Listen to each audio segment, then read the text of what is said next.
Yo.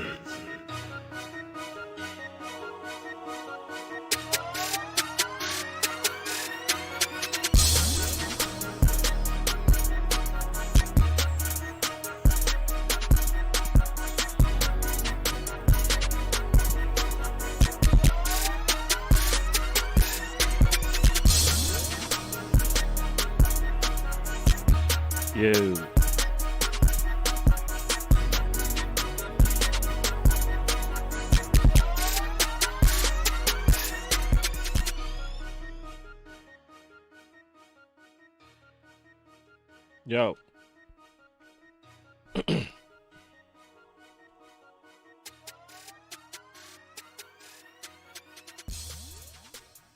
Hello. Welcome to the stream. Can everybody see and hear me?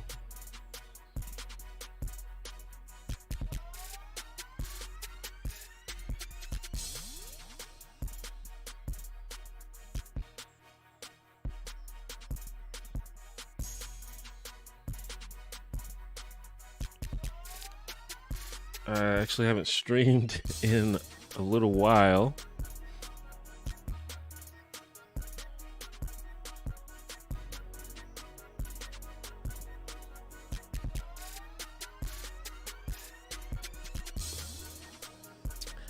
Pretty much no matter how hard I try, I can't really seem to keep my streaming schedule consistent, but you know, we'll keep trying, I guess.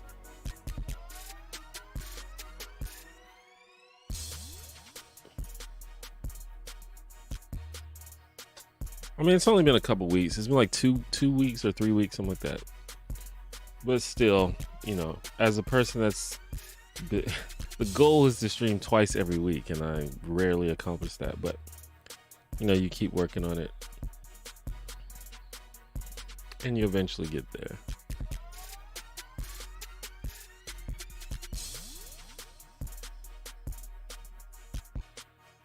But how's everybody doing?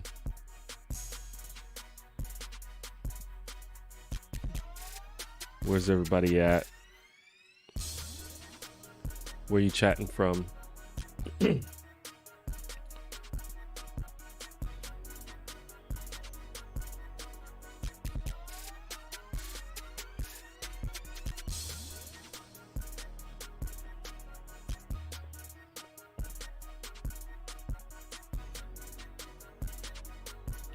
But yeah, don't have anything super specific planned for the stream. Just another, we're just gonna chill for a little bit,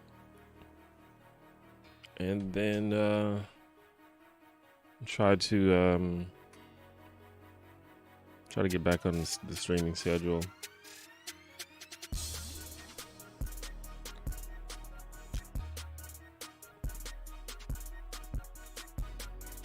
I've missed your streams. Well, hopefully we can get them more consistent.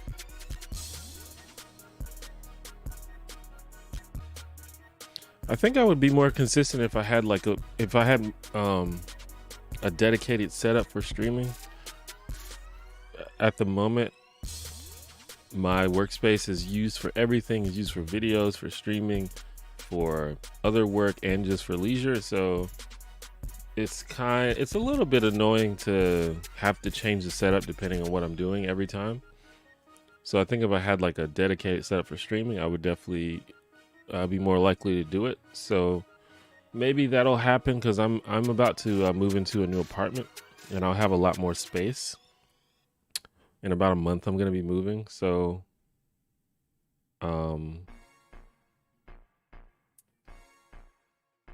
maybe that'll help.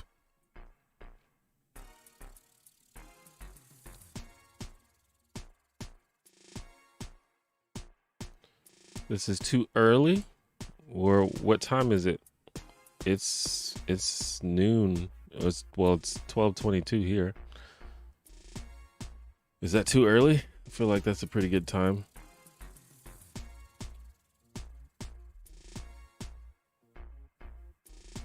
Oh, California, I see. So what is it like? I mean, it's still, what is that, like 10 a.m.? That's is that too early?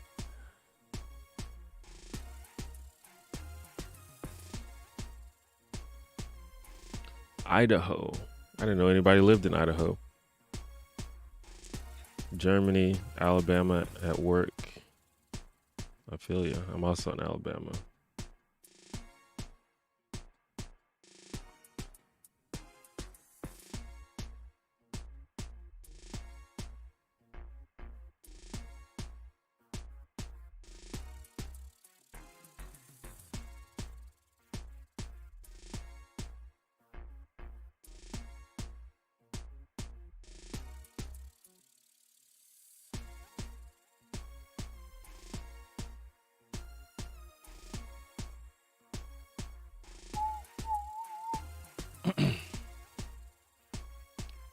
Favorite experimental musicians? I honestly don't know.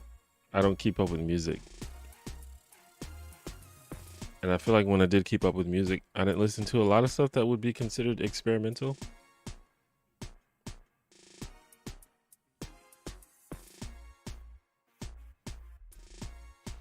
Already late for work. You should probably get to work. I hate moving. Yeah, I'm not looking forward to the actual process of moving, but I am actually very excited to move into the new place because I'm going to be living alone for the first time ever, which is pretty wild. I'm looking forward to that. And it's, you know, I'm just going to have more space, more freedom to kind of do what I want, move around where I want, things like that. So looking forward to that. The moving process shouldn't be that bad because I'm pretty much only moving one room. Because right now I live with my brothers and they're staying and I'm moving out. So it's not like I have to move the whole, you know, the whole apartment. That said, that means I'm going to have to like get some furniture and stuff once I get there, which is a little bit of a pain in the ass because that's going to be expensive probably. But we'll see how it goes.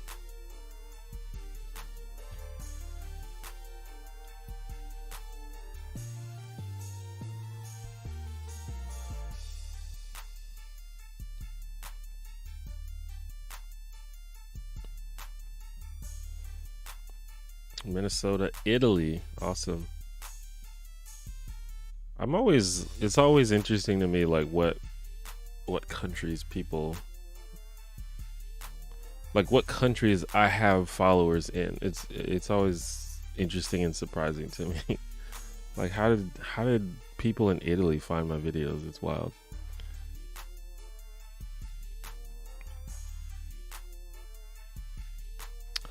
How do you choose which video topics to discuss? How do I choose? I don't know. I mean, anytime I have even like 1% of an idea, I always like write it down, and I have a pretty long list of ideas. Probably most of which will never get made, but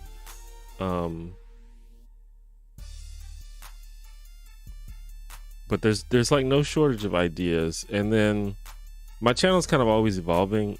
So, you know, sometimes I have an idea of like, what is the scope of the T1J channel? And that changes a lot over time. And it's continuously changing. Like there are videos that I made like a year or 2 years ago that I probably wouldn't make now. Not necessarily because I don't like the topic, but I just feel like the scope of my channel is changing. So for the longest, I would say that my channel was basically just a channel mostly about social issues, especially things like race issues, and I mean, especially about race issues for the most part. That was kind of the main thing that my channel is about. So, and a lot of the videos that I was making was just trying to start discussions about topics regarding race that I feel like I haven't seen people talk about that much, or that I haven't seen people talk about in the way that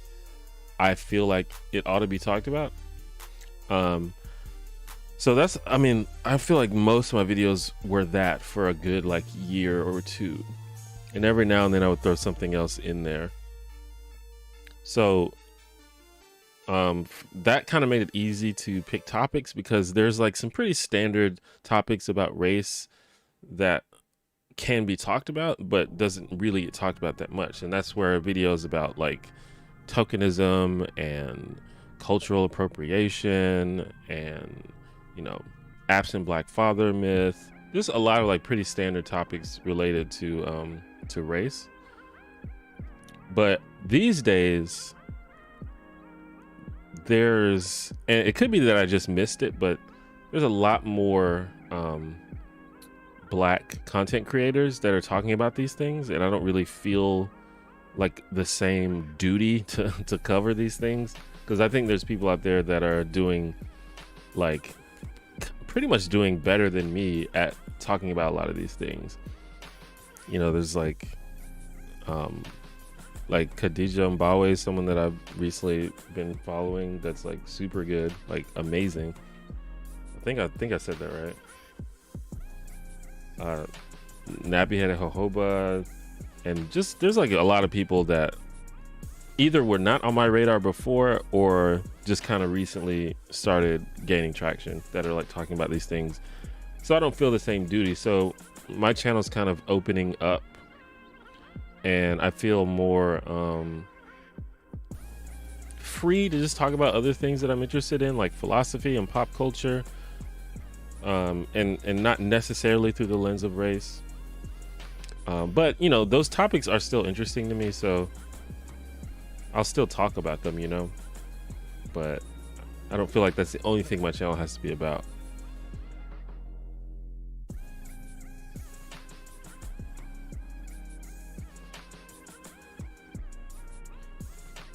But yeah, I don't know, the way I think about my channel just continues to change over time. It's hard to nail down like what makes a T1J video, like what is and isn't a T1J video. Like, you know, I joked in a recent video that I wanted to talk about Marvel movies and Smash Brothers more, but whenever I do stuff like that, it doesn't get as many views. But like, I don't even care really.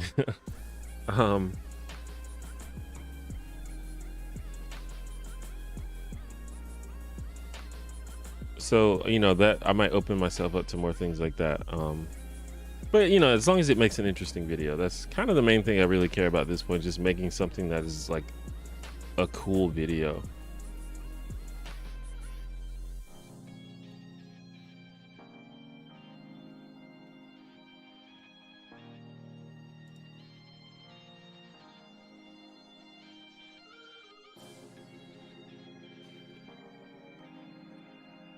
What do you think of Jacko? She comes out this week. Yeah, I'm probably not gonna play her, but the character is cool. I know that she was in a previous game, but I didn't really play that game, so I don't know that much about the character. But she seems like way too complicated for that's not. Maybe like down the line when I feel more adept at the game, I'll try her, but she seems like it'd probably be annoying to fight against.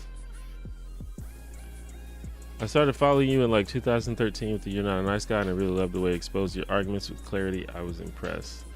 Yes, and that's kind of an example of how my channel has evolved, because I'm not sure that I would make that kind of video now. But back then, a lot of my videos were basically like advice for men, because that's just something that I was interested in at the time. But ironically, that video, You're Probably Not Really a Nice Guy, a lot of women and you know, a lot of people who aren't men really enjoyed that video. And that brought in a lot of like an audience of people who aren't men. And so that kind of inspired me to start, you know, talking about other things.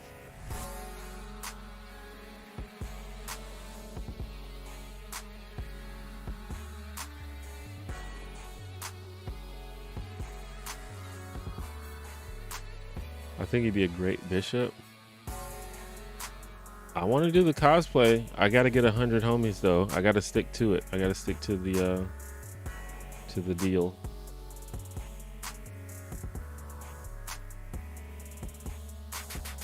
They're trying to tell us this will turn to a D&D channel. Probably not.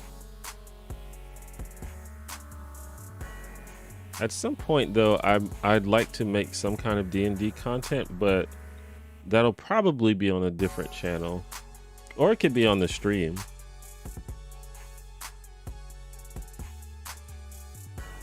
But I don't know, like I see like some other creators who are a lot more free with their content, and to some extent I feel like I may have pigeonholed myself and limited my audience because I decided to narrow the scope of my channel. But at the same time, narrowing the scope of my channel might be part of the moderate success that it's seen, so I don't know.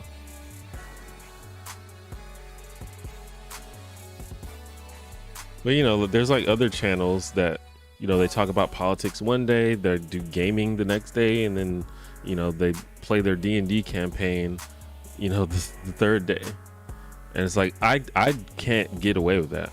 Like if I just made a video that was just me playing D&D, no one would watch that. Well, not no one, but like significantly less people would watch it than a normal video.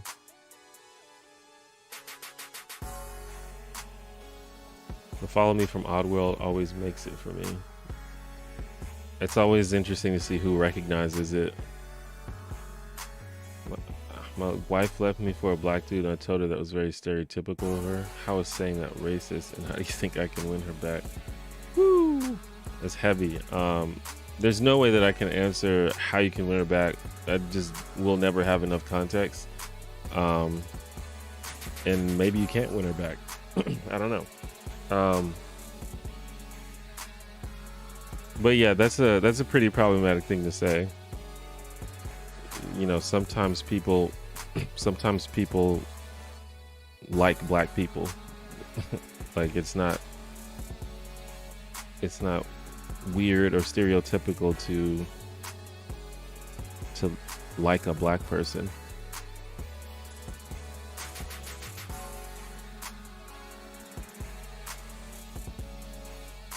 Are you looking forward to the new Candyman film being made? Yeah, I guess so. I don't have a lot of... I mean, I'm not super interested in it, and I'm not super convinced that it's going to be, like, good. But, like, the first Candyman movie is amazing. So, you know, if it captures that same kind of thing, then, yeah, it'll probably be good.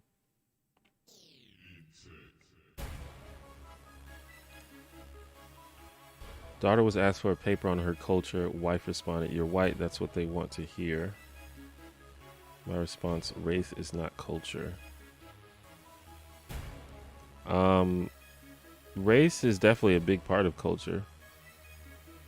I think that it gets a little more tricky when you're talking about white people, because I don't know if there is a specific culture that's tied to the white race, quote unquote. But race in general is definitely related to culture, 100%.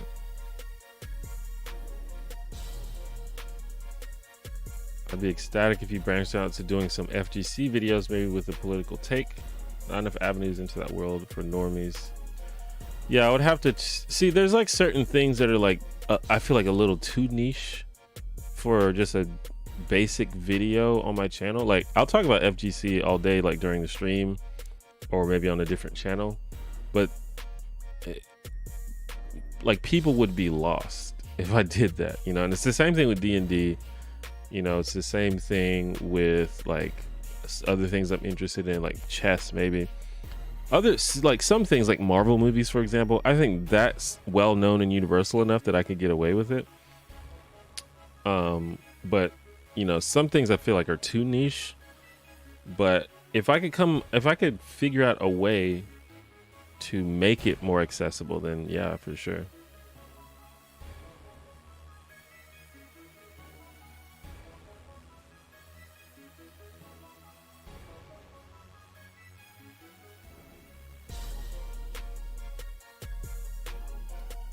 But unfortunately, this YouTube thing, like I'm at a point where I'm not super stressing about views and subscribers and shit like that, but it's still important.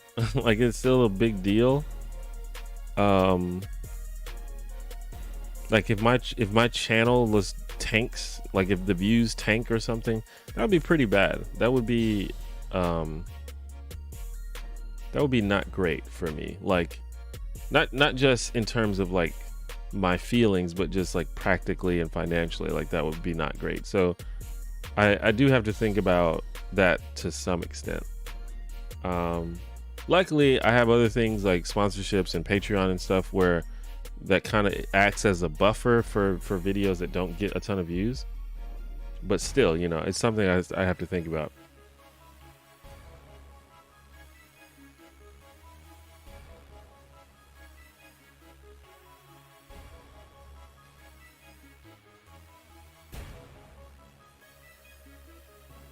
Yeah, Candyman 2 and 3 were not good.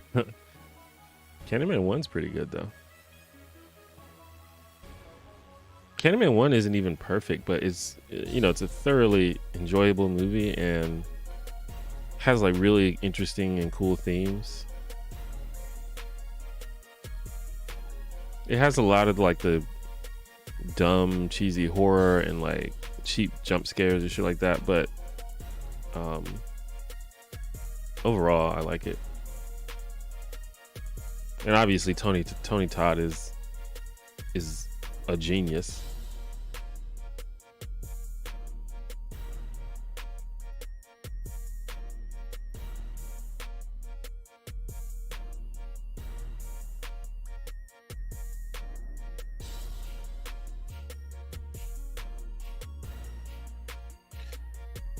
I was a teen in the early 90s and it's so wild for me to see how much D&D and Marvel has become pop culture now. Those were contents where people wanted to escape society because they couldn't fit. Yeah, for sure.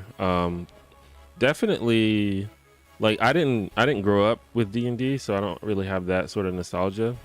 Like I'm part of the new uprising of D&D because I only discovered it pretty recently. But definitely comics and stuff, because I definitely grew up reading comics. That was my shit. I read comics all the time, and it did seem like a pretty I don't know if it was like nerdy, but it was definitely a niche type of thing that not everybody did. Like I think when I was a kid, everybody loved like the X-Men cartoon. All the kids liked that shit, but actually like reading the paper comics and stuff, like most people didn't do that, and I definitely did that. So in even like the old school superhero movies, the ones that like aren't good, I still kind of loved all of those because they featured these characters that I read in the comics.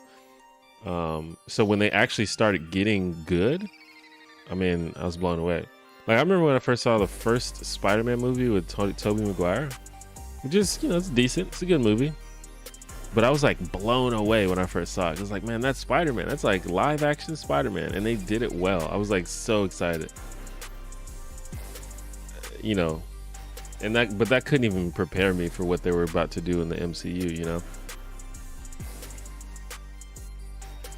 But, you know, even a lot of the old bad superhero movies, I still like them just because when I was a kid or when I was younger, I was like, man, that's the character. That's cool. Like Daredevil, the Ben Affleck Daredevil movie, everyone hates it. I like it because I've always been a big fan of Daredevil, and I just thought it was so cool that they put Daredevil on the screen. Now, obviously, later they would make the Daredevil show on Netflix, and that show, I mean, that's like one of the best TV shows I've ever seen in my life. But, you know, I still kind of appreciate the Ben Affleck one, or like the Spawn movie.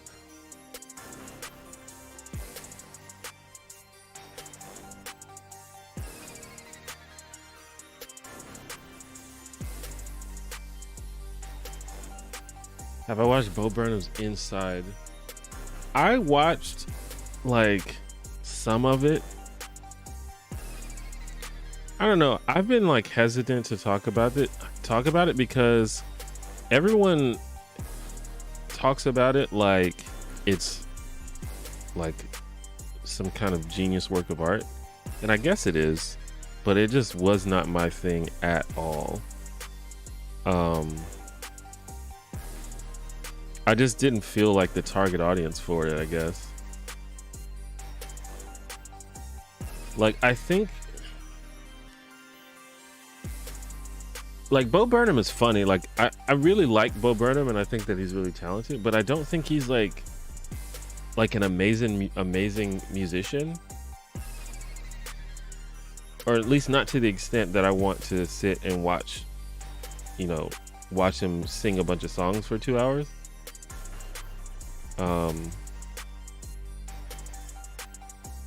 So I don't know, I just couldn't really get into it.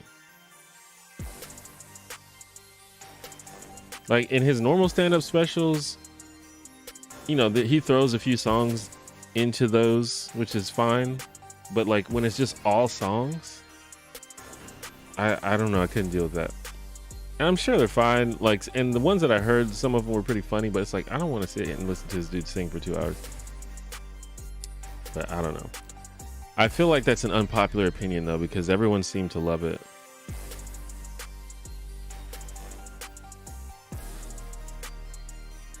What books am I reading lately? I am not reading any books right now. This is something that I've always been bad at, is reading. I read a lot of like personal development type books, like Tim Ferriss and Gary Vee and shit like that, but I haven't read anything recently. And I'm gonna start listening to audiobooks like in my car and shit, but right now I'm listening to the Adventure Zone podcast. I'm trying to get through that, which is probably gonna take a long ass time because there's a lot of episodes of that, and I kind of just started not too long ago.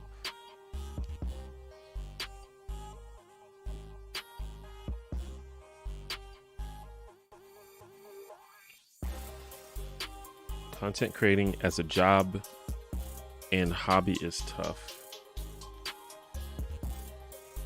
You kind of have to balance what makes you happy with what makes you money. I respect the hustle though. Yeah.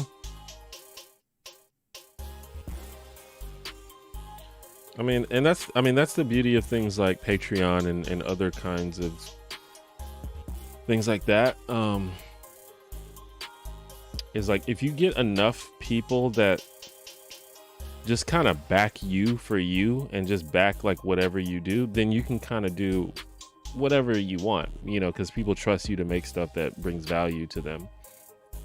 And my Patreon is doing pretty well, but Patreon in and of itself is not enough to where I can just completely ignore how many views I get. Not quite. Maybe one day though. And also, I mean, a lot of people hate on like the YouTube game and the YouTube algorithm and shit, and it's frustrating sometimes, but I kind of like the challenge of it. I think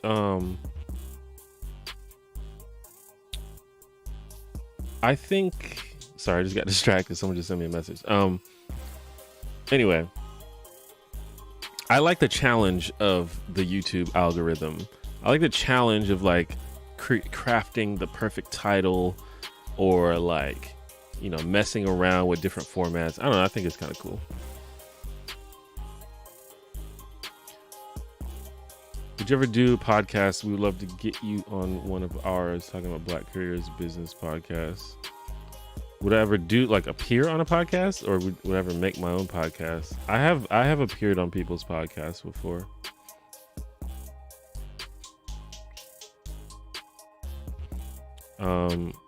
I mean, you can email me about that if you want, but just kind of depends on the situation and how much time I have and things like that.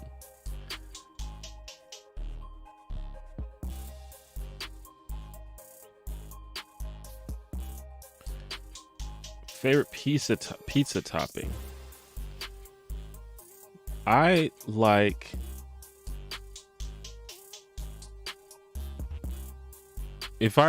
probably my favorite pizza topping combination is just ham and bacon, which is like, I know that's just a bunch of pork on top of pizza, but it's so good.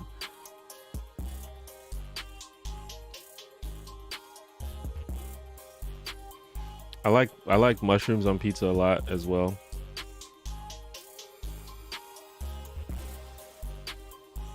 But I don't like adding too many toppings at once. I feel like you don't need more than 2 toppings at once, because after that it's just kind of spreading too thin, in my opinion. Dark Man, yeah. I did not see Black Samurai. I'm a little behind on the comments. His musicality is kind of lacking, like production-wise, kind of flat. I will say Bo Burnham has gotten better at like singing and things like that over time. You can definitely tell, but it's still not like, you know, like if Inside was by like Beyonce or something, like, yeah, I would watch the fuck out of that. But I don't know. I just don't like the music enough to sit there and watch that. Like, I'm sure like the words are great. I'm sure it's funny, but I don't like the music enough, I don't think.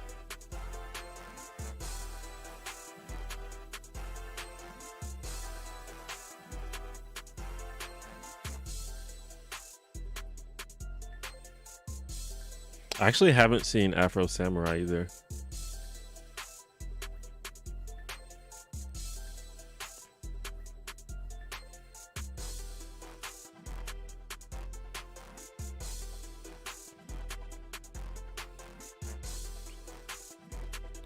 I think the only way that I'm really going to get really into reading is through audiobooks.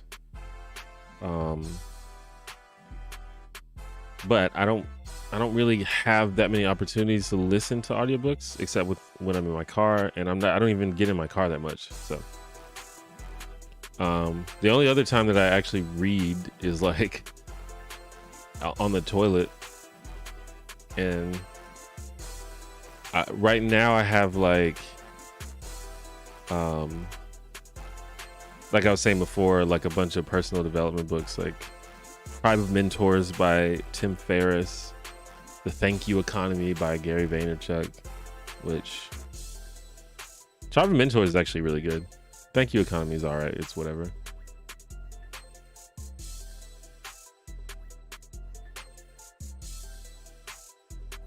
What country would I like to visit? I mean, like all of them, really.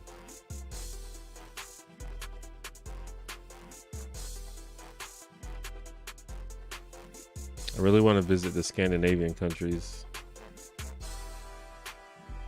Barbecue chicken best food. I'm not a big fan. I don't really like barbecue sauce that much, unless it's like a really like awesome homemade barbecue sauce. But I don't really like that barbecue flavor, really. Like, I like barbecues. I definitely like food cooked on a grill. Just don't put the barbecue sauce on it.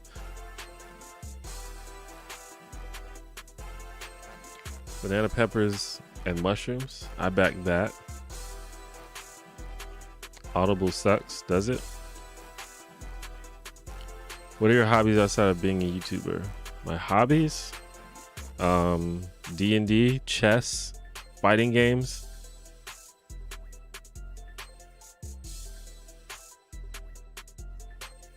Those are the main things that I like, I guess.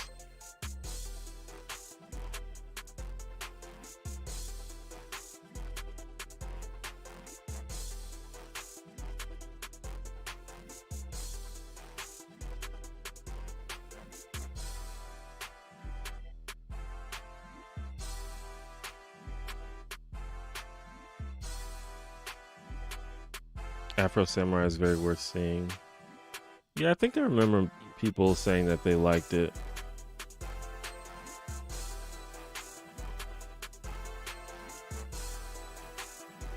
What is the average T1J day like? The average T1J day in the life. I don't know. My days are, I don't have like a very specific routine, although I think that I should, and I've been thinking about like trying to set up a little routine. But you know, Generally, I wake up, usually eat something, and then it's either throughout the day, it's either if there's chores to be done, I'll do chores. If there's like errands to run, I'll run the errands. And if I need to work on a video, I'll work on a video. And as far as productivity, that's kind of what I have to take care of. And outside of that,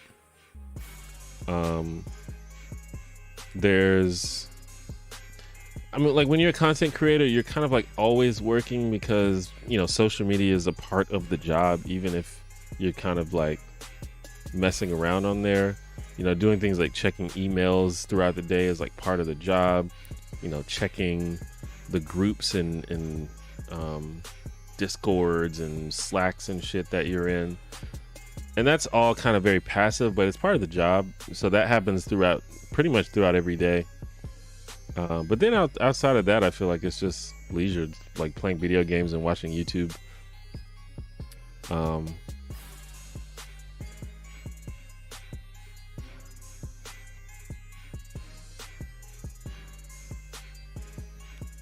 So most of it kind of just depends on if I'm working on a video or not. And I'm usually working on a video to some extent. There's maybe like 3 to 7 days out of any given month where I'm not working on a video in some way.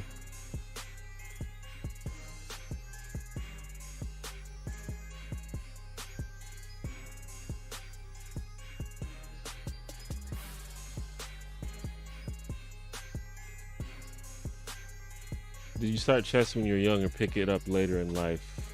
Well, I learned how to play chess when I was young. My dad taught me how to play chess when I was young. And I've played it, I played it very casually throughout my whole life. But only fairly recently have I actually started trying to learn how to play the game well and become better at it. Like study it a little bit. I'm not like spending all day studying it, but I actually like, study it a little bit and just try to get better.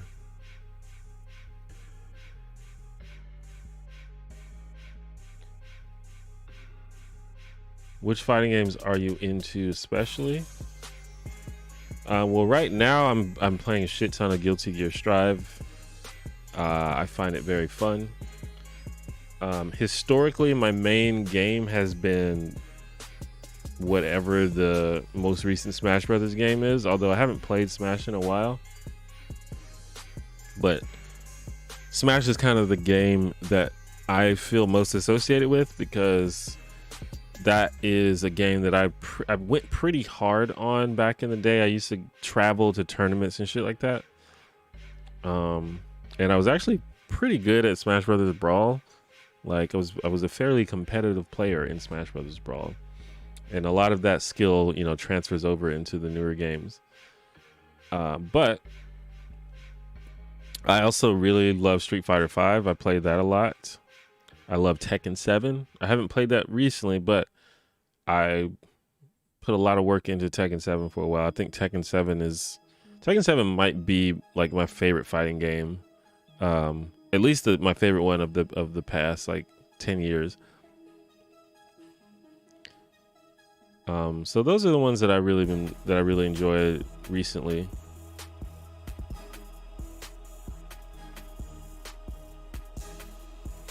But I'm a big fan of fighting games. I like fighting. I mean, I like competitive games in general. I like competition. So I play like other genres that are competitive. Like I like MOBAs. I play a lot of League of Legends. I've been playing a lot of Overwatch, even though I'm not great at it. I just like any games that are just like competitive. That's kind of my thing. And I guess that goes back to chess also.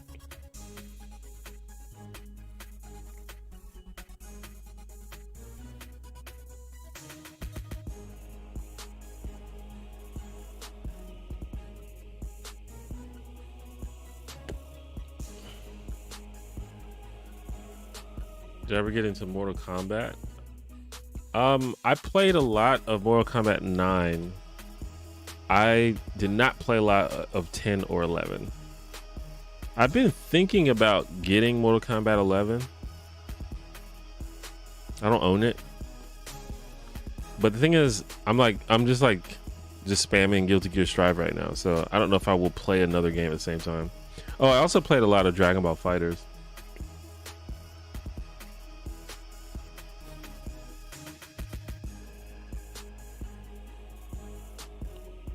Thank you for the compliment, by the way, cool man. CS:GO, I've played CS:GO, but I am so garbage at it. I'm actually not very good at shooters, at FPSs. Especially like the hardcore ones like CS:GO. I mean, maybe if I put in more practice, I could get good, but I like Overwatch because there's a lower barrier of entry to that game than a lot of other shooters.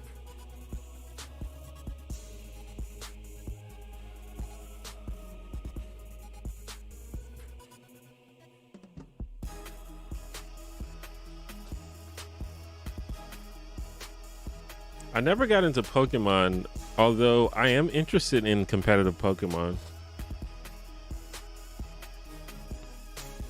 The problem is, in competitive Pokemon, you have to like play the real game before you actually get to the competitive aspect, don't you? And I don't really feel like doing that.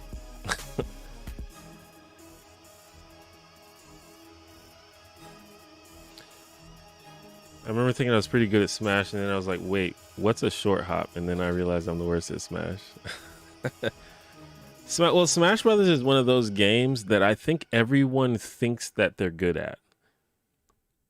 And in reality, I think that is a testament to how well the game is designed to make people have fun. Because you can have fun and succeed at Smash at a casual level. You can have fun and succeed even when you're not that good at the game, and that's not true of almost any other fighting game.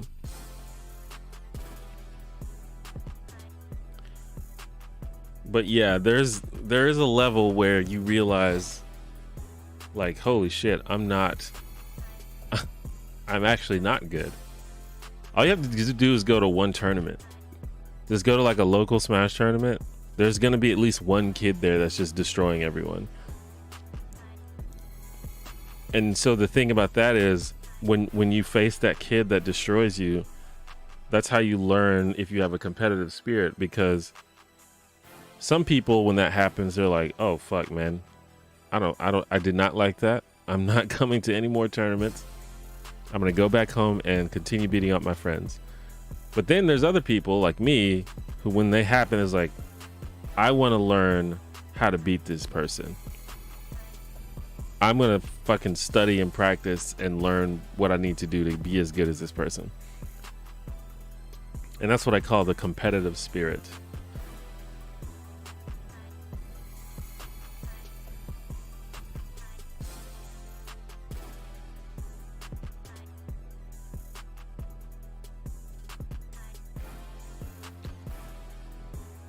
Is white or black an actual ethnicity? Ethnicity? I don't know if I would describe it as an ethnicity.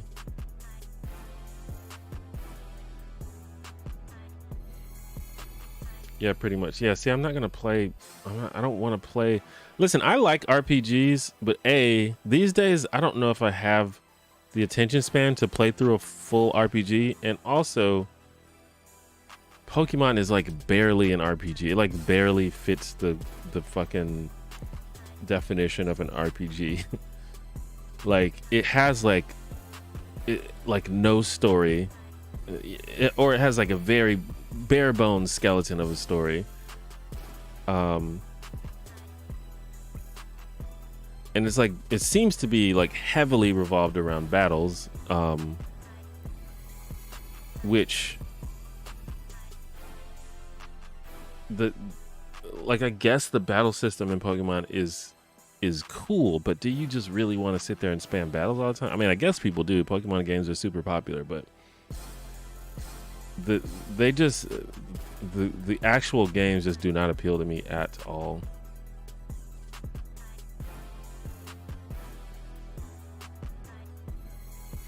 I think the problem for most adults who like competitive video games is that the time it takes to get good enough to be in the top half of players takes most of your non-work hours, and then that's your life.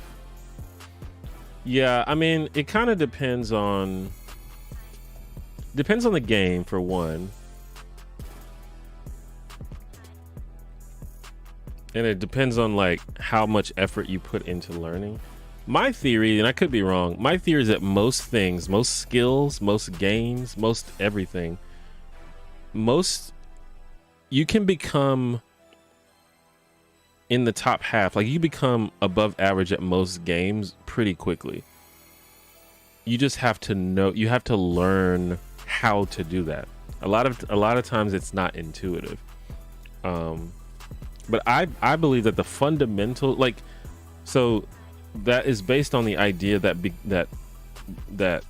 making it to the top half, or like the 50th percentile of a game, simply requires actually learning the fundamentals of that game, because the vast majority of players of any given game just simply don't understand the fundamentals of it. They just kind of play based on instinct and really don't know what they're doing. So if you like learn the fundamentals of a game, I think you can very quickly shoot yourself into at least the top half. But a lot of times it's hard to learn what the fundamentals are because they're not intuitive and no one tells you. These days, you can, it's pretty easy to find like instruction on pretty much any game, but that does take some effort, and it does take some of your non-work hours for sure.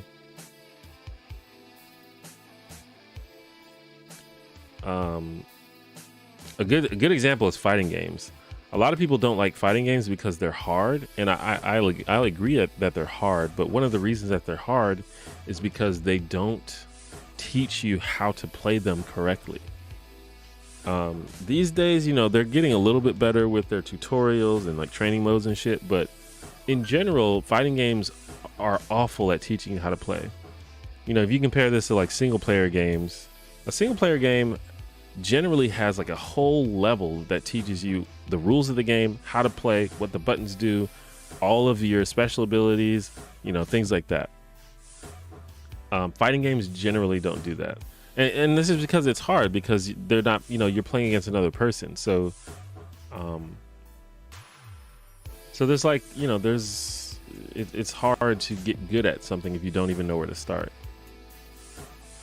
Like a good example in fighting games is, in fighting games, you know, you have like two characters that start the round like opposite each other, and you know in your head, or at least intuitively, you think, okay, I want to hit this person, so I need to get closer to them. So you like walk closer, and it's like, man, walking kind of sucks. If I walk forward, that's kind of slow. It's not great. Then you realize you can jump. It's like, oh shit, I can jump. I can get across the screen real fast if I jump. And so like most, like 95% of like beginner fighting game players just jump all the time because it's fast. It gets you across the screen fast. But that's bad. It's not a good thing to do, because in fighting games, there's moves that are called anti-air moves, and they are designed specifically to counter jumps. And when you're jumping, you have you have less options than when you're walking. So if you just spam jump, you're gonna lose to an experienced player like every time. But that's not, no one. How are you supposed to know that? You know. I suppose after a while, once you like, you know, get knocked out of the air over and over again, maybe you'll learn. But how are you supposed to know that to begin with, you know?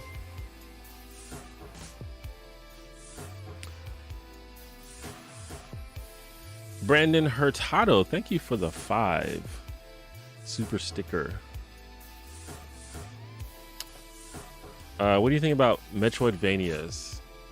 I haven't played that many of them. I think there are some that are like really good, and then some that are not as good. But Hollow Knight is really good. I think they're usually pretty hard, which is kind of frustrating, and I feel like I get lost in them a lot. But the idea of it is really, really cool and fun to me.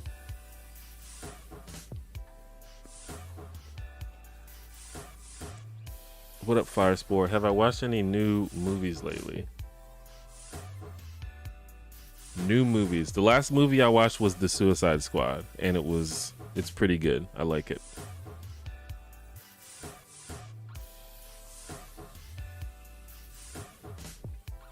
What character would I like to see in a future Smash Brothers game? I was hoping for Geno from Super Mario RPG, but that pretty much got deconfirmed because they made a Mii outfit of Geno. Have I ever tried Cuphead? I have tried Cuphead. It's fucking hard.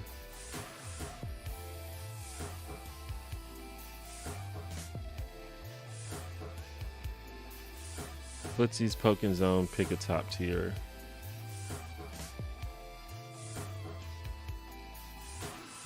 True. Although these days in fighting games are a lot more balanced these days than they used to be, so. Tell that to my Overwatch rank. No, trust me, I've been trying to figure out Overwatch for the longest.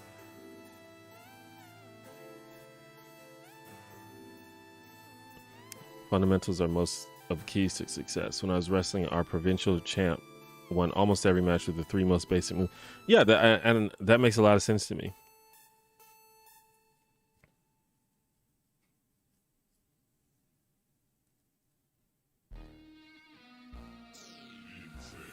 The thing with a lot of games, especially team games, like Overwatch and MOBAs and shooters in general, like the thing about those games is there are a lot of variables that you can't control. And while it does seem very possible to succeed and climb in those games, because I see people do it all the time, there's a lot of what's the word I'm thinking of? Volatility, something like that. There's a lot of volatility. We'll just go with that. And so you have to you have to like be okay with losing a lot of games in games like that, where there's a lot of variables you can't control, because sometimes the game's just going to be unwinnable because of things outside of your control. But I you know, obviously it's super scrubby to blame your team every time you lose. And again, I've seen people climb, so I know it's possible. But I haven't super figured out. I've kind of figured it out a little bit, but it's just a grind. Like, you have to play so many games. Well, I haven't figured it out. I think I've figured out how to, like, you know, get silver, which is, well, I think in Overwatch gold is average. So if we're talking about the 50th percentile, you'd have to get to at least like gold or plat.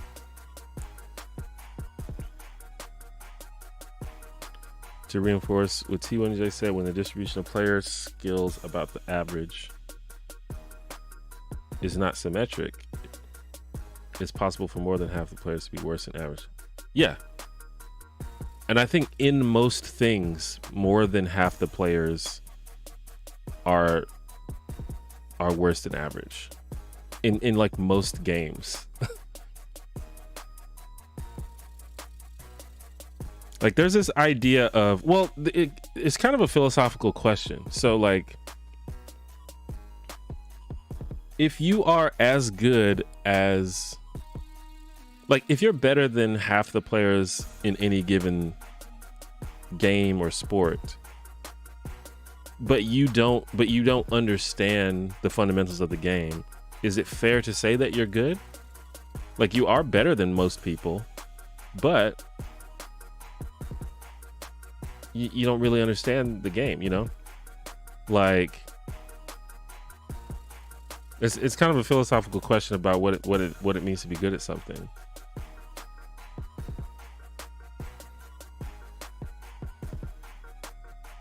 Like going back to like Overwatch or something.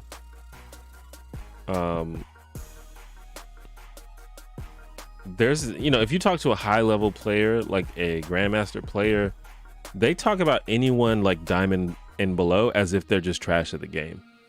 But you know, diamond is what, like the top 10% of the game or something, like the top 10 percentile or the top 10% of players.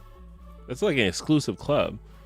But it's arguable, at least from the top players, that even once you reach diamond, you're still like not great at the game. But that, you know, that's a philosophical question. You could argue that if you can beat, like I use myself for example in Smash Brothers, I am known like by my friends as being pretty good at Smash Brothers. I can pretty easily beat like all of my friends in Smash. However, if I go to a tournament, I'm probably gonna get fucking rocked. Like I'll beat one or two people, but once I start, you know, facing like the actual good people, I just get rocked. So the question is, am I actually good at Smash Brothers? Or have I just reached a certain level where I can beat a majority of people?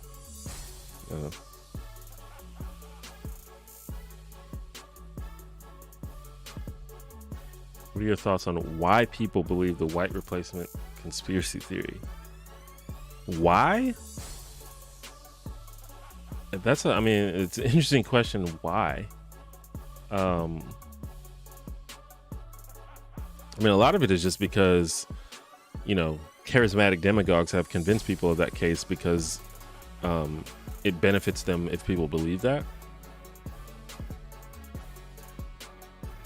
But it's just one of those things when you're in a position of privilege and when you're kind of used to that and when that's kind of all you've known, and you see things changing, I think, you know, you're going to start freaking out, or you might start freaking out, you know.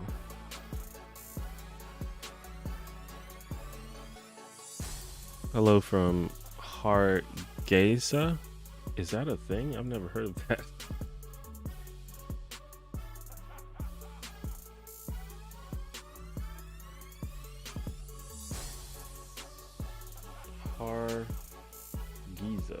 Hargeisa. Oh, I said it right. Or Hargeisa. The city in the Marudi Jiks region of Somaliland in the Horn of Africa.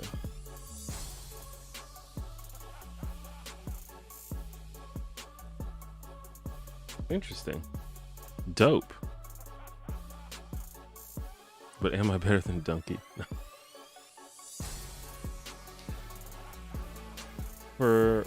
For me, when I take on anything with a curve, adopt the mentality that being mid is a million times worse than being bad. Like you remember the greatest and the worst, not the average.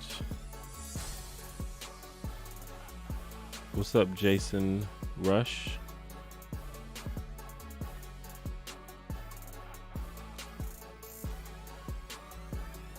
Oh, you rewrote it. I take everything with a learning curve seriously. I adopt a mentality that mid is the worst thing you can be.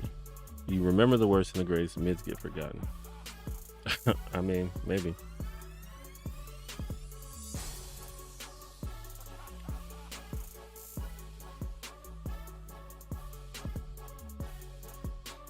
But yeah, I don't know. This is all very interesting to me, as you might imagine, based on how much I'm talking about it. I just like competitive games, and even just, you know, the concepts of like game theory and like competition and fundamentals and learning things. All that is like really interesting to me.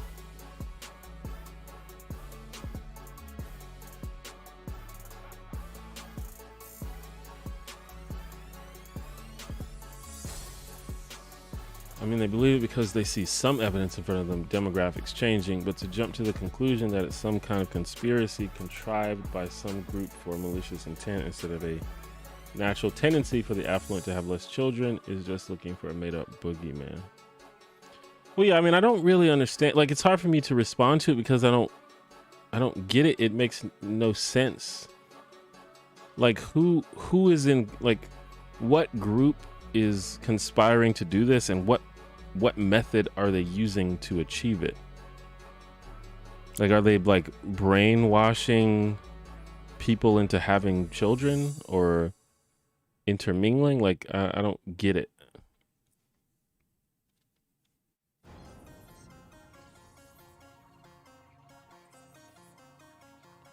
How's my day been going today? Pretty well so far. Not much has happened today. I woke up maybe like an hour before the stream.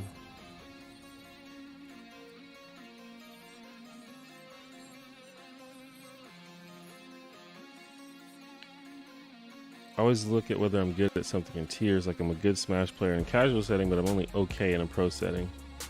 I understand that there's a whole tier of play I'll never reach for, but in my average setting, I'm not gonna undersell nor overhype how good I am at Smash. Yeah, I mean, I think that's a fair way to look at it. I mean, I kind of feel the same. Like, I am no less satisfied when I beat my friends at Smash. Like, I feel very accomplished.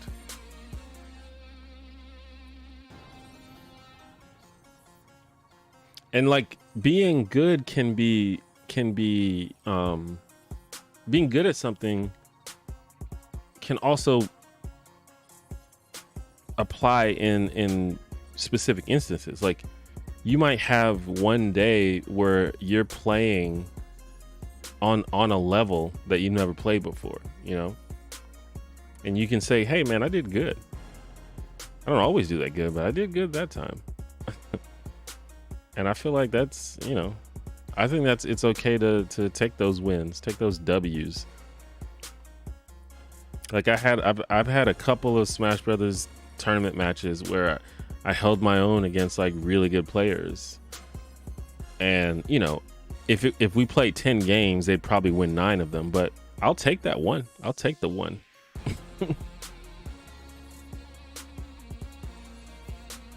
I have a buddy that 100% believes the Jews are pulling the strings behind the curtain to wipe out the white race. It's pure insanity. Yeah, it's just like, how do you even have a conversation with someone like,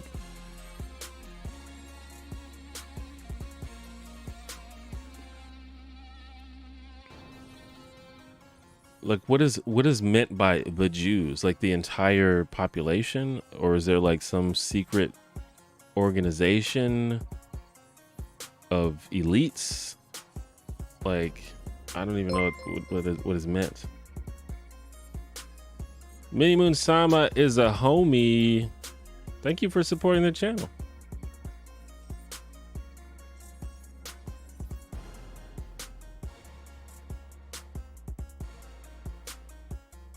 What you seek in life, you'll get. As much as you give time to develop, you will see the result.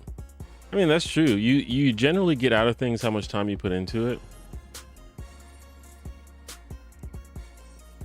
So I would say, like, if you do like really enjoy something, you have a passion in it, I mean, I don't think you should feel bad for putting time into it, even if it does take up all your non-work hours. You know, if it fulfills you, then do it. Even if it's something as potentially frivolous as like being good at a video game. I mean, I find a lot of satisfaction in, you know, being good at stuff. So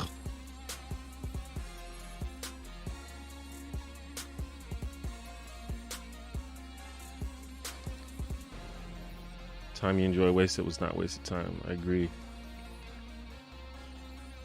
Thank you for the kind comment, Carson.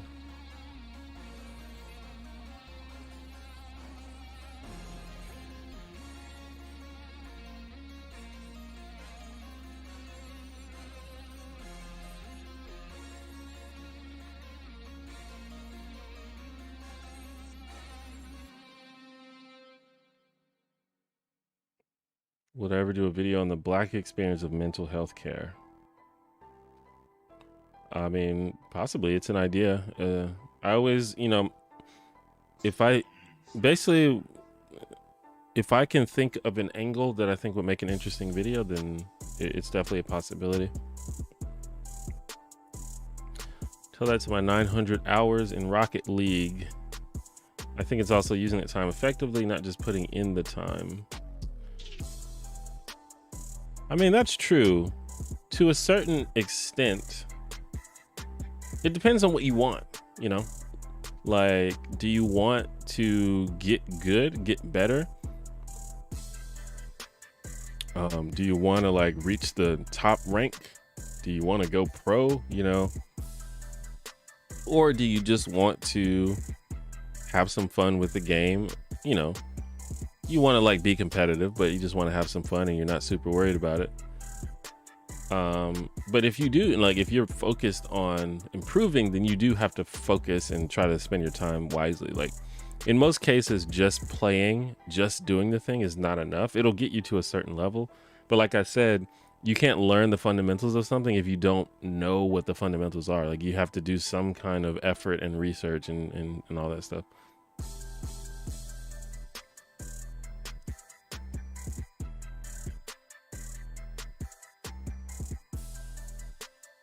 Do you have anything you're working on now you're willing to talk about? I don't know, not really. I've pretty much finished my upcoming video, but I probably won't reveal what it's about. I'll keep the excitement. Won't spoil it. But I haven't started working on the next video, so I'm not even sure what it's going to be about yet.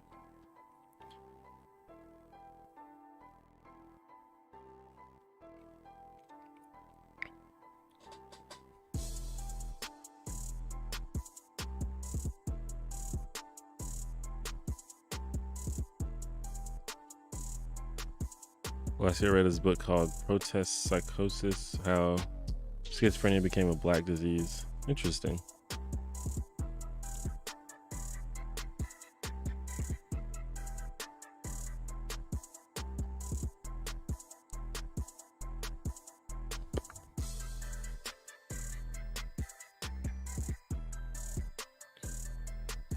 Eric Prince selling tickets out of Afghanistan for $6,500. Do you think USA is particularly good at producing cartoonishly evil people? Or do you think you're just better at calling them out? The USA is particularly good? I don't know if the USA is any better than anyone else.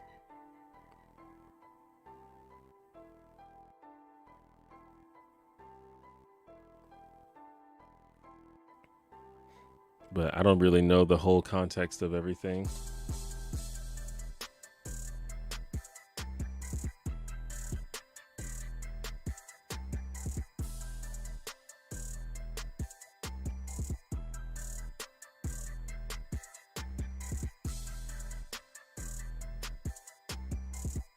What's up, Tesseract? What are your thoughts on the future of content creation on YouTube? Specifically of video essays like yourself, on the future of it? I don't really know. I mean, I feel like I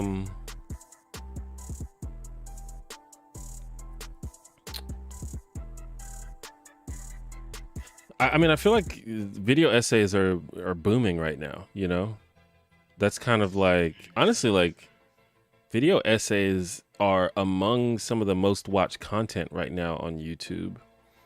So it's hard to imagine the future because I feel like we're peaking right now. Well, I don't know, maybe not me, but a lot of other people. I don't know, the thing about content creators, especially like the smart ones, like, they kind of keep their finger on the pulse and they kind of know when to switch things up. And it's hard to predict how that's going to happen. We're just kind of along for the ride. Like, I don't know if anyone can predict like what's going to happen. I mean, maybe someone like super smart can, like maybe Mr. Beast or somebody knows what's going to happen, but I don't know.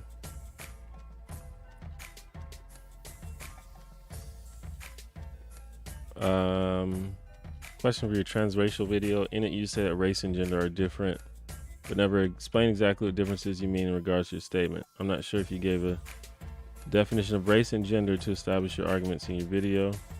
Will you expand on that further in a future video? Possibly.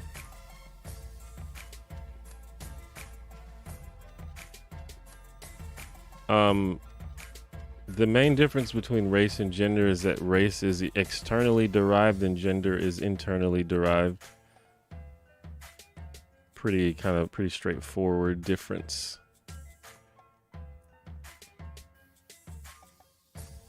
But I acknowledge that probably not everybody agrees with that.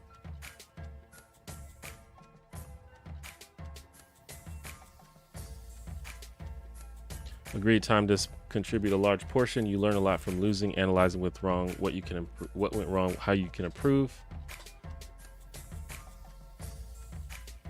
Yeah, that's the thing, but you have to actually like put in the effort to do that analysis. Some people just lose over and over again and never really think about why. Like I was talking about people that jump a lot in fighting games earlier. Some people will just keep jumping over. They'll jump, they'll get hit, they'll jump again, get hit, jump until they die and just never learn. Video essays seem to be doing well.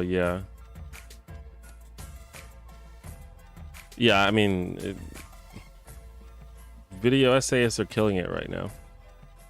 Thoughts on FD Signifier? I just found FD Signifier, and I think his videos are like amazing, actually.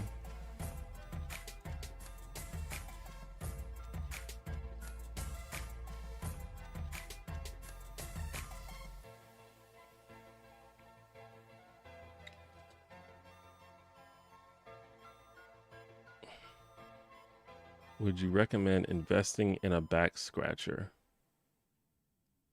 Sure. You consider yourself more introverted or extroverted in general? Definitely extroverted. Why is rent so damn high?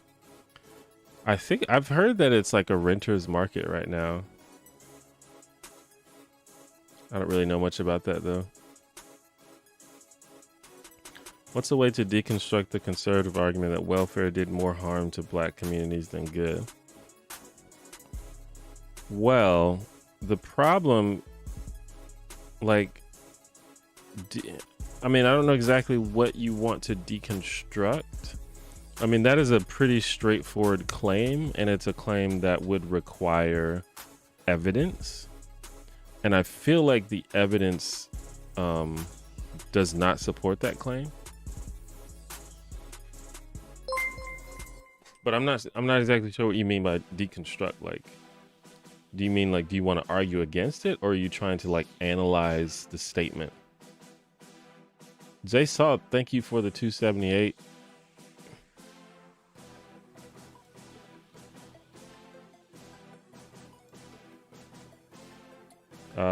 Or the two pounds. It it converts it to US dollars. Thank you for the 2 pounds. Hope you're well. Thoughts on the Afghan situation? I have said many times that I think foreign policy and those kind of foreign issues, war-related stuff, is way too complicated for most people to really comment on, and I put myself in that group. I really don't know.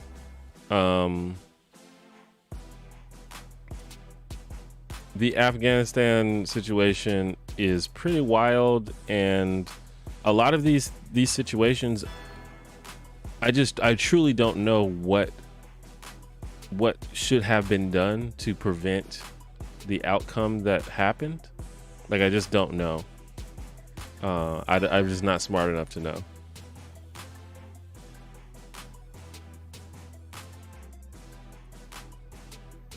What do you mean by externally and internally derived?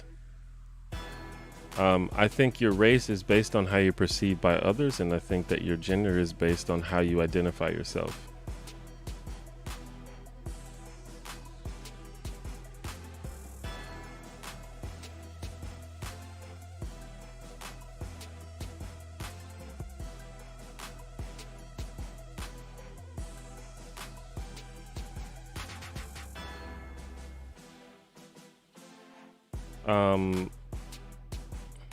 Why can't Marvel make a decent X-Men video game? I think there's been good X-Men video games. The X-Men Legends series is pretty good.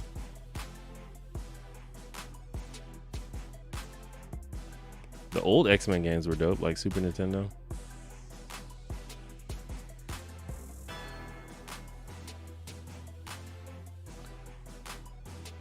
Brain is how the people who whine about certain people getting free stuff get their tenants to buy the property equity for them.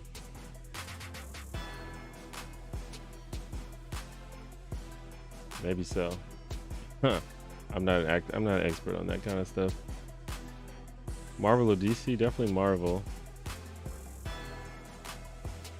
Housing as a capitalistic commodity is a problem, and we're seeing the effects now. I generally agree with that.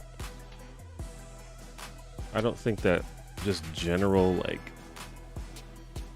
shelter should be a commodity. I don't mind like a housing market in general, but not while people don't have anywhere to live, you know, or can't afford to live where they live.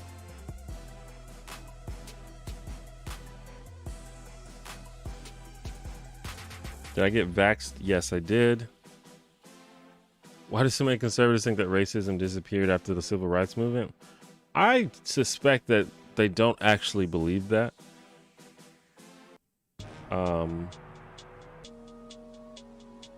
But it's part of the narrative, because a lot of their narrative relies upon the idea that racism isn't really a thing, or at least not to the extent that people say it is. But it might just be a cognitive dissonance thing, because, you know, there's a lot of racist shit that goes on behind closed doors, and it seems unlikely that these people just miss it. So maybe they just kind of ignore it.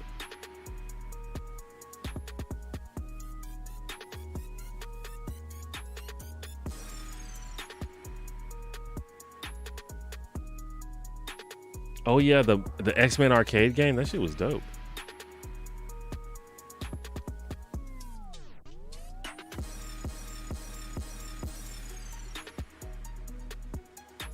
But I will say, I think the idea of systemic racism is something that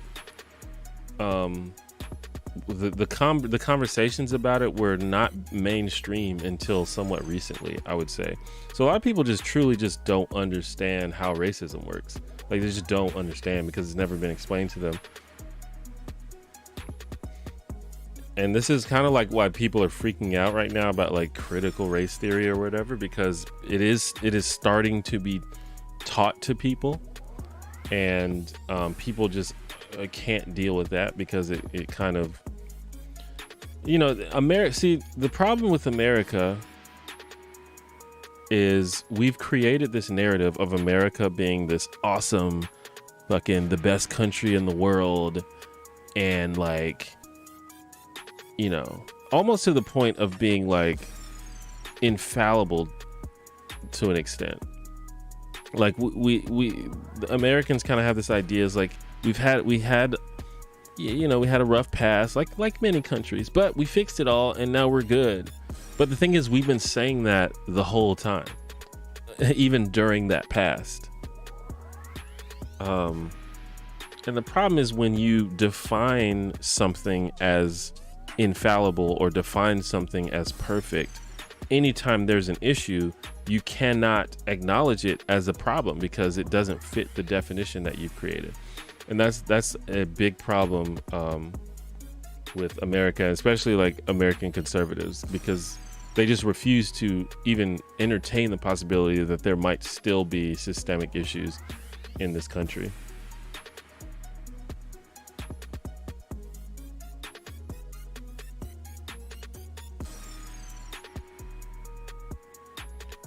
The argument is you can't police what's in the mind of a person, and the only racism they're obligated to stamp out is that which is enforced by law. That's why Ben Shapiro phrases that question very specifically. The idea is that if the law doesn't say punish a X race harsher, then it isn't racism.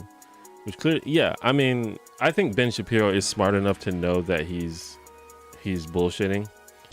But a lot of other people, I think they just truly don't understand how racism works. And there's the idea is like maybe we should use different words than racism, but I've come to the conclusion that sugarcoating it doesn't help.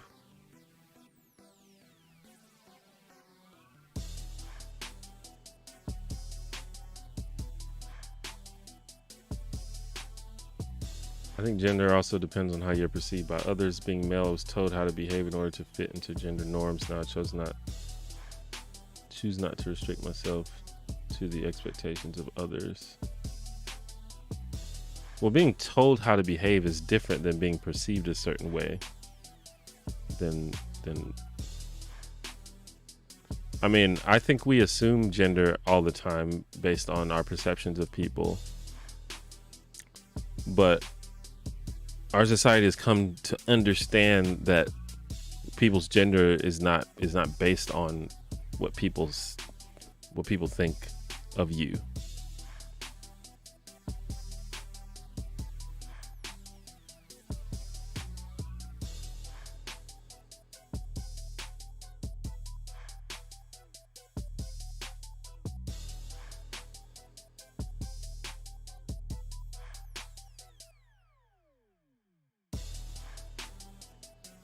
I don't know what to think about Ben Shapiro sometimes. I mean, I think he is very clearly a smart person, but I can't tell if he is like a grifter or if he's just a person.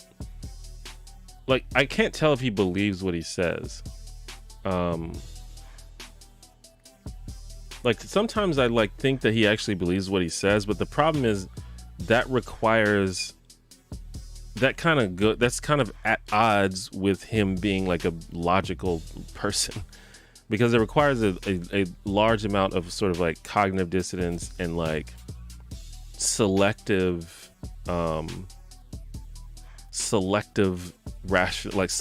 use of critical thinking. But to some extent, I feel that way about a lot of conservative, like intellectuals, so to speak, because I kind of feel like conservatism is inherently anti-intellectual.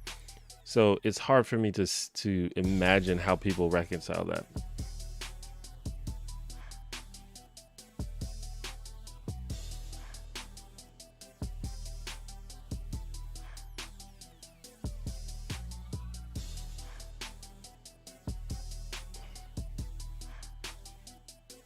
Hey T1J, I had traditionally held conservative values and I was open up to a lot of new perspectives because of you. Any books that you've enjoyed that have helped develop your worldview? Well, I appreciate that. I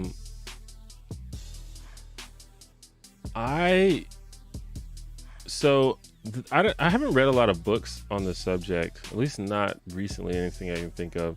I read a lot of articles. I read like a lot of my stuff, a lot of my views are like data-based, and I don't like that. Sounds kind of like cringy to say, but a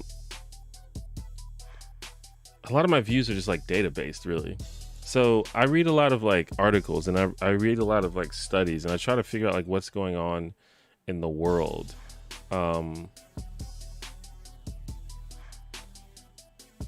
So it's not really any like specific books or anything that I can point to. Although, I mean, I'm sure there's, I'm sure they're out there, but I'm just not the one to ask about it. A lot of it, I think, is just from just like establishing a like certain philosophy of thought, and just, learning critical thinking early on, and just kind of trying to apply that. Like, if you like figure out your values from the beginning,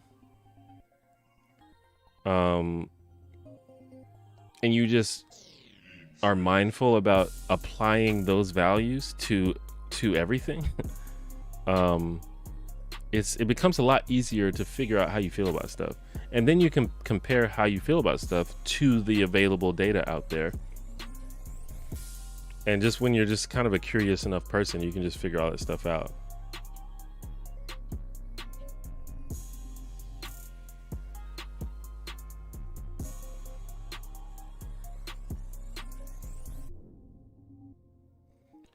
Shapiro's dedicated to his religious and cultural beliefs. What arguments he puts forth are constructed only to reinforce his convictions. Yeah, I mean, and that's what most people do, to be honest. I mean, and to be fair. But the thing is, Shapiro is elevated as, like, you know, more, you know, smarter than the average person. Some kind of like modern day conservative intellectual. But he's just kind of doing the same thing everyone does, is just confirming their own biases, and I don't know.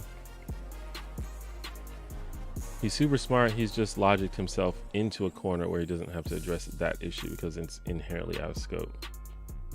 Yeah, and that actually, that's something too that a lot of people do is, I think Ben Shapiro is very good at. He's very good at staying in the bubble where he feels comfortable. Like, you notice he's like, Ben Shapiro is supposed to be like this debate lord, but who has he debated really? Like, what heavy hitters has he like debated and like destroyed? Like, generally you see him like debating like college students and shit, and like, or like just random people, or he'll like, you know, stuff like that. He's very good at staying in that bubble.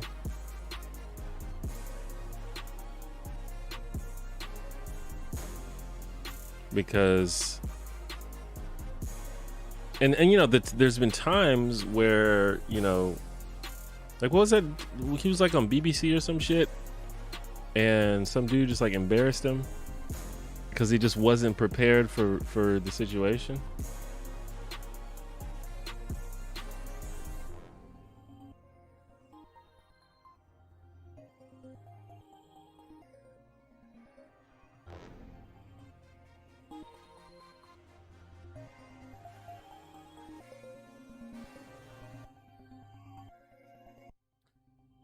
But you know, I'm not like super interested in like whether or not Shapiro's like, you know, smart or whatever. Like, in all honesty, I think there are worse people out there than Shapiro. Shapiro's just kind of annoying.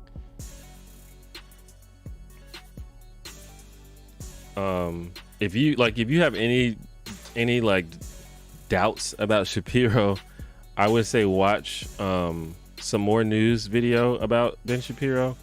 It's like an 1.5 hour long video that, like, I'm not a big fan of like takedown ponage videos, but it's a video that after you watch it, you should have no doubt in your mind that Ben Shapiro is not someone that should be taken seriously.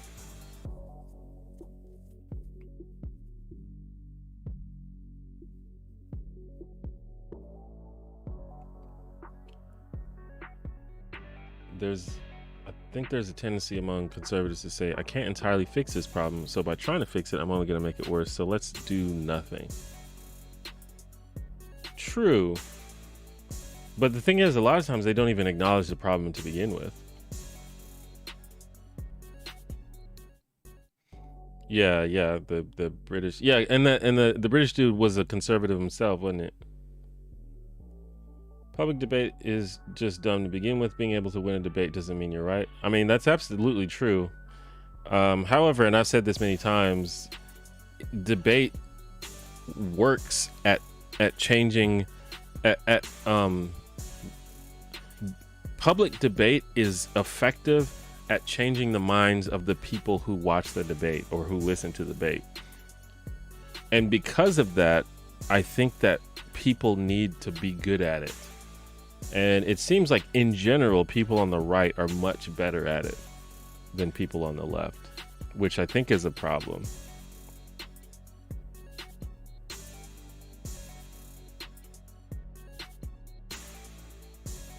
His review of WAP made me sad for his wife. Whew. Yeah, that was a little rough. That was pretty cringe. People are taking advantage of welfare, so let's get rid of welfare, which is obviously not the correct conclusion to reach. True. But you could use the same argument against leftists who say that, you know, people are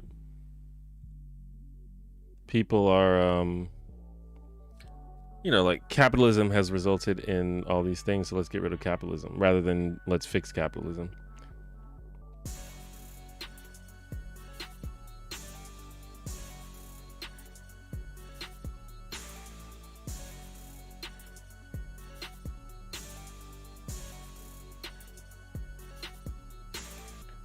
But yeah, I mean, there's worse people out there than Ben Shapiro, I feel like.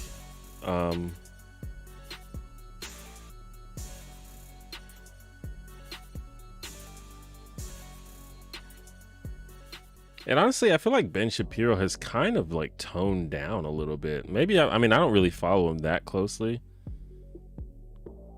but I feel like these days he has like mostly like civil conversations with people on his fucking YouTube show. His Twitter is pretty cringe, but I mean, everybody's Twitter is pretty cringe, so I don't know.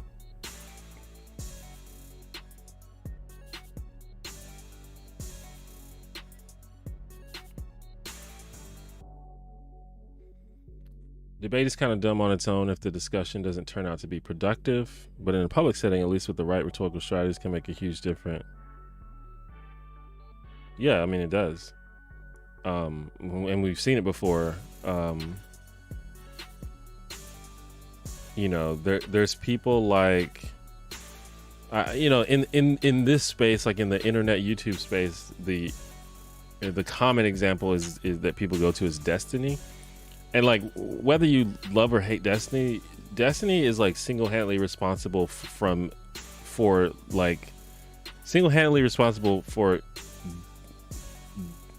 deconverting a lot of right-wing young dudes, like 100%. And we've seen a lot of testimonials. I've read a lot of testimonials like on Reddit and shit. It's like, yeah, I saw Destiny like debate Lauren Southern, and I was like, holy shit. Actually, or like I saw the Destiny JonTron conversation and realized that a lot of those white nationalist talking points are not very great. They don't make that much sense. And so whether or not you think the debate was like fruitful or whether it brought anyone closer to the truth, in reality, it did work for what it was trying to do, you know? And I think these days you have people like Vosh that are doing it. But as far as people on the left, it's not, you know, we don't have those like the same level of proficiency. I feel like there's like Sam Cedar who's really good at debate, but I feel like he doesn't do it that much.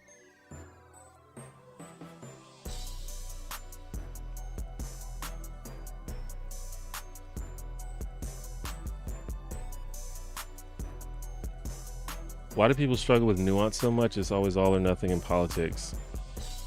Well, it's not just politics. People are bad at nuance in general because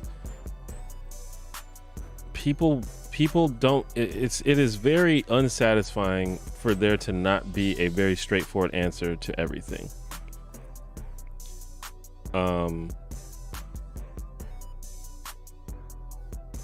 Is the stream still working? Oh, it just gave me an error. Let me know if it's like buffering. Anyway, like even outside of politics, like for example, you have two friends that were dating and they break up, and you go talk to one of them about, you know, you ask them what happened, and they say, oh, you know, she was crazy, like she was controlling, blah blah blah, and that's a straightforward answer, but almost always that's not the whole story. But that person is not going to have the nuance to explain, you know, both sides of the story. So if you went and go talk to the other person, you'll hear their side, which will almost certainly differ, you know. And that's just how it is. People want there to be just clean, simple answers to everything.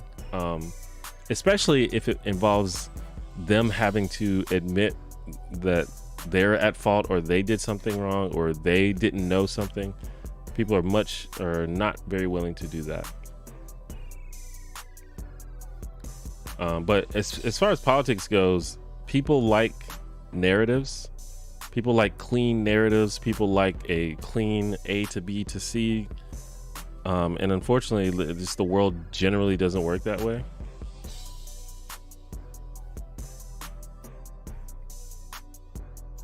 And that's why, you know, speaking of like YouTube video essays, that's why these essays are getting so long, because it is really hard to cover any topic with any degree of nuance in a short video. And that's why these essays are like, you know, hour or 2 hour long these days.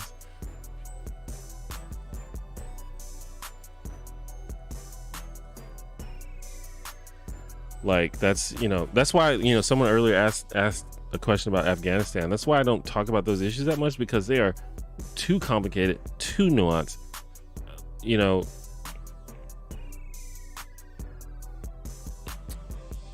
like if you go back to like, I mean, like the Afghanistan thing, it's like the whole idea was to you know, strengthen their democracy and things like that. But it's like, is it even okay to, you know, go in a country and try to force feed them democracy? And B, how do you, you know, I like democracy. Democracy is good. I think that countries should have democracy. But if that democracy fails, then what do you do? And then, like, you know, you try to train their troops and stuff to protect the city or to protect the country and things like that.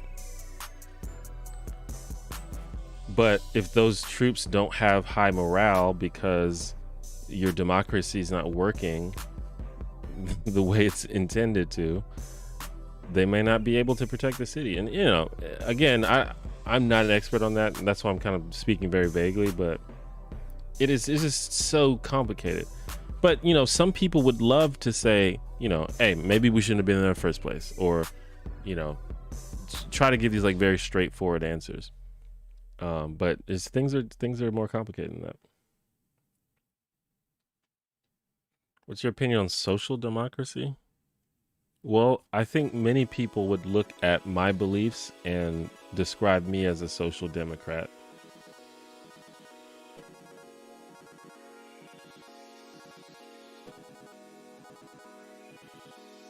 Country Boys vids are almost too long. I mean, they work for her, I guess.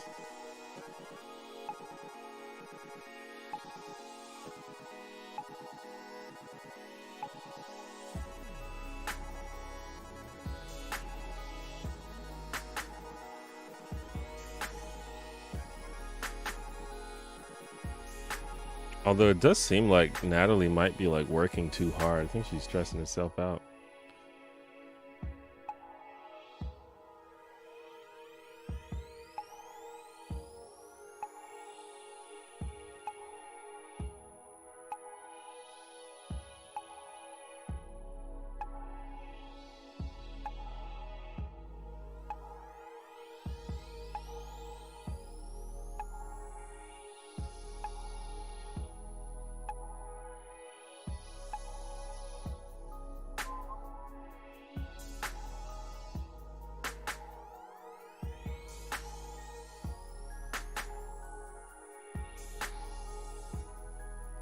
I mean, I think when we start talking about the expectations of people based on their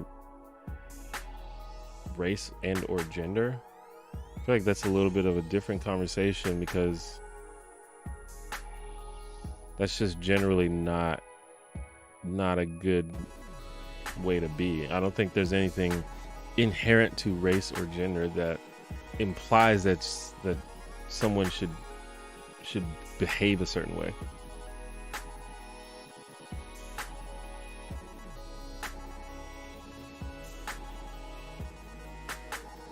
Like, I don't agree that the concepts of gender and race are meant to provide models for how people should behave.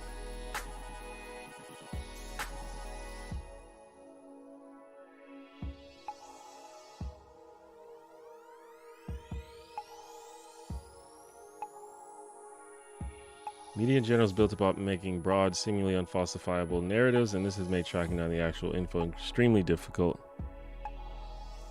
Thus, we're conditioned to jump to conclusions that aren't supported by the actual data, which often shows the situation to be much more nuanced. Instead, narrative tries to make it seem. Yeah, and the thing with data is data itself.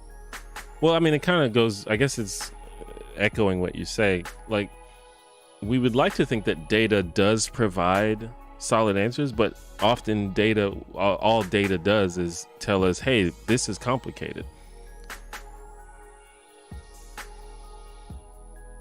But I mean, that is, speaking of media, I think that is why our media tends to be so, nice, everything wrapped up in a bow, because we like those narratives.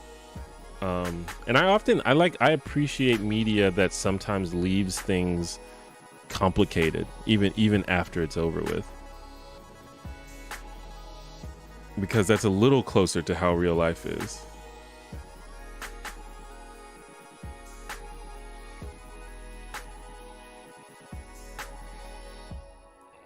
That's one of the reasons why Black Panther is like one of my favorite Marvel movies, because at the end, you're like, I mean, Killmonger was kind of right though, right?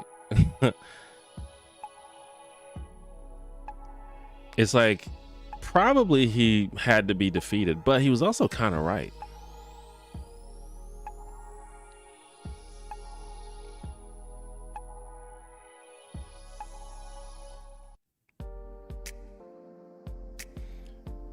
I watched Cat Black for gender and race issues. She'll add quite a bit about sex too.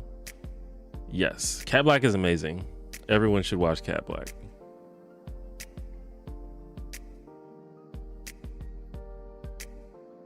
It's not the understanding I've gained. I've often dealt with being told I should not do certain things, or witness other people being told how to behave due to racial and well, yeah, that happens, but just because it happens doesn't mean it's correct or how it's supposed to be.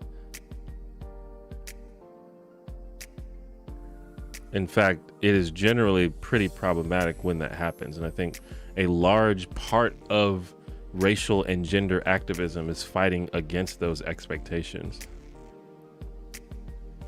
But it's certainly not the purpose of the concept of race and gender.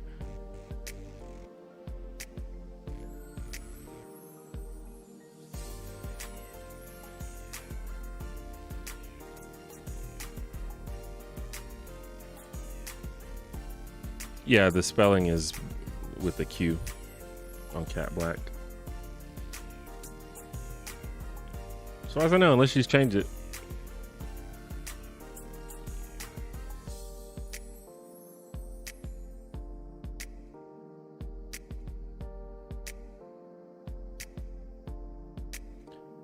So on the screen, if you look on the screen, the chat, it's scrolling, like the new messages appear at the top.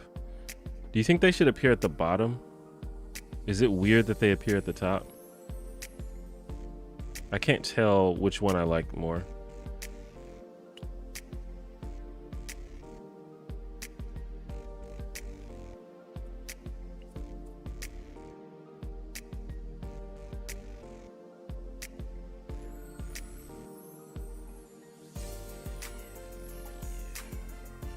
There's a tremendous amount of power inherent in maintaining the abuse of yesterday into tomorrow, and that power is magnified structurally.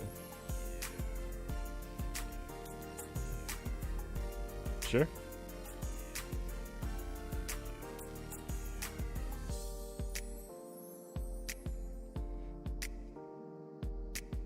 The best villains are ones that are technically correct in what they ultimately want, but will do anything, even things that go against their moral code, to achieve that future.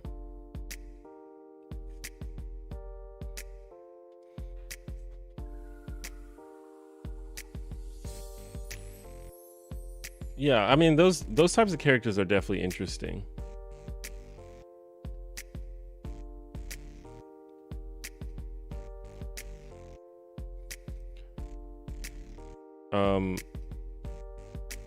In the MCU,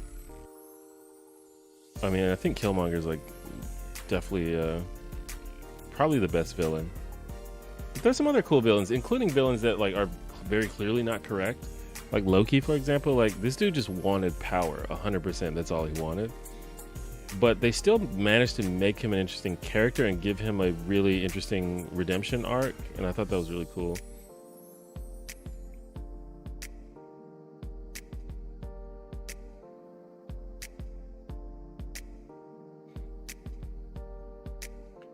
But we are approaching 2 hours, which is about how long I wanted to stream. So probably in the stream in about 5 minutes. Can probably respond to like 1 or 2 more comments, but definitely thanks for hanging out with me for a little while this early afternoon. At least here it's early afternoon.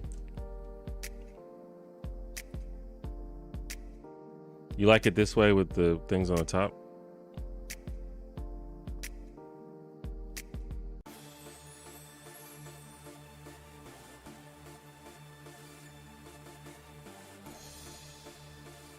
And I'm about ready to eat some lunch, actually. Well, I had like a little soup earlier, and the little, it's like just a little canned soup thing, and it fills me up. Well, it doesn't fill me up, like it sates me for like an hour, and then I get hungry again.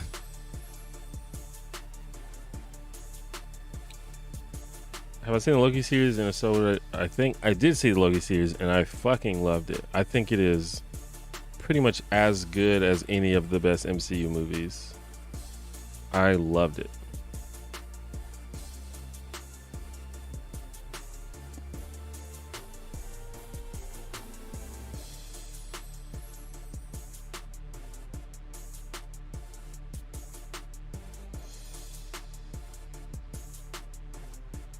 Yeah, I need to decide. I kind of want to. I've been trying to eat healthier, but I really want like some wings or something. I haven't seen Legion. I've been meaning to check it out.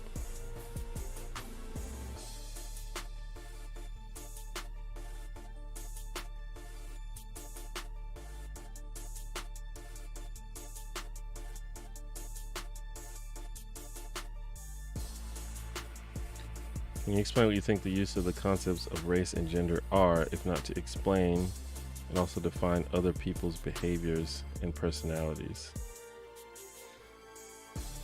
Well, race, I mean, race is kind of a problematic social construct that seems to have been invented merely to subjugate people.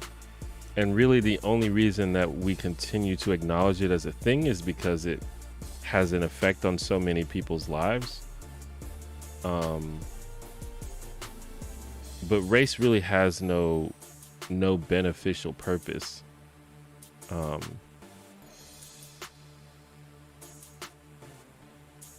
I think gender is different, and I think that, I mean, gender is like, gender revolves a lot more around personal identity. Obviously gender, there's ideas of like gender performance and gender expression, and obviously gender is related in some way to biological sex and things like that. But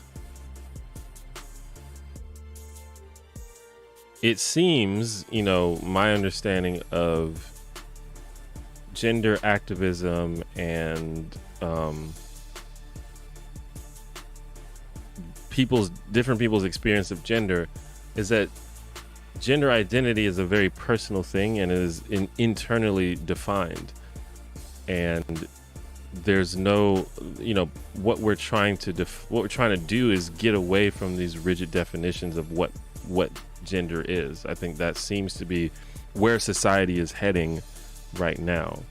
So, like we have these ideas of like man or woman, but very clearly society is changing our ideas of what makes a person a man.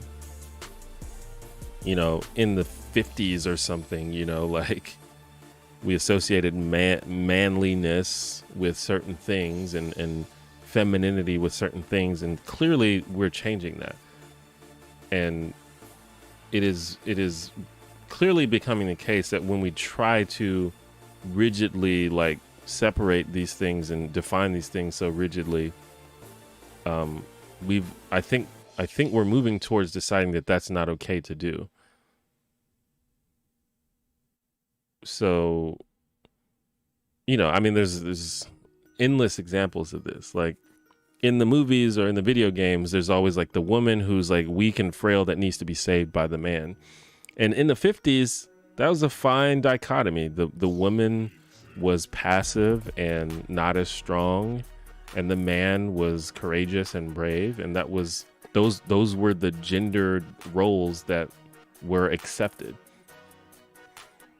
But very quickly over the past few decades, over the resulting decades, we've decided actually it's not okay to pigeonhole men and women into these very strict roles. You can be a woman who's strong and brave and saves the day, and you can be a man who's passive and has more of a compassionate side and things like that.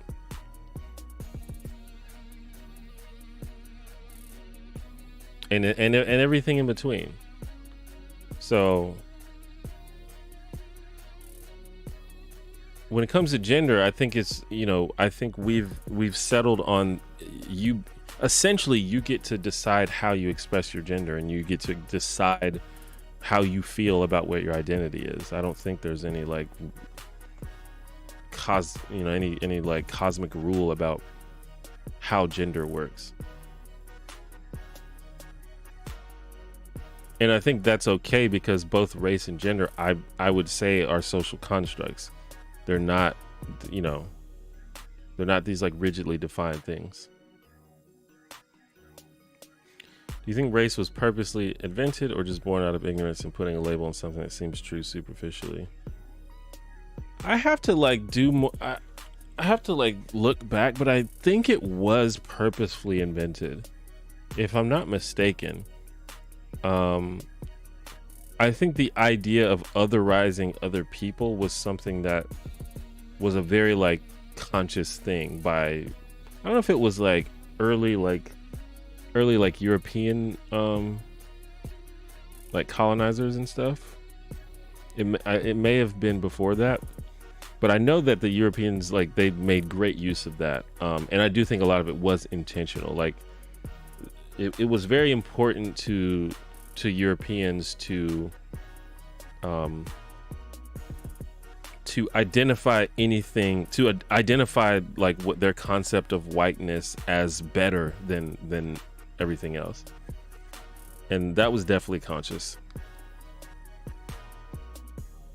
To some extent, I mean, there's obviously some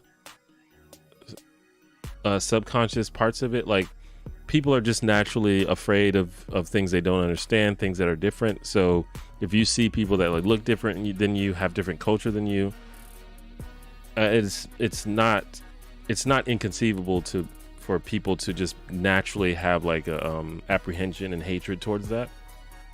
But on like a widespread, like systematic level, I do think that it was probably mostly consciously invented.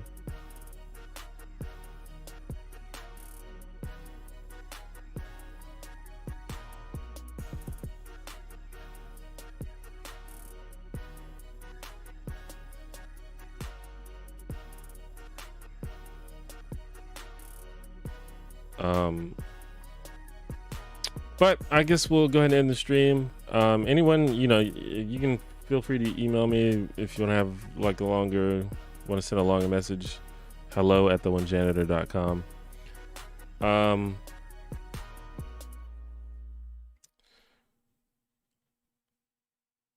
If anyone is interested in joining the Discord, we've got a chill Discord community where we can also have more in-depth conversations. And you can chill with other members of the community. It's like super, super chill, super friendly. Just go to theonejanitor.com/Discord.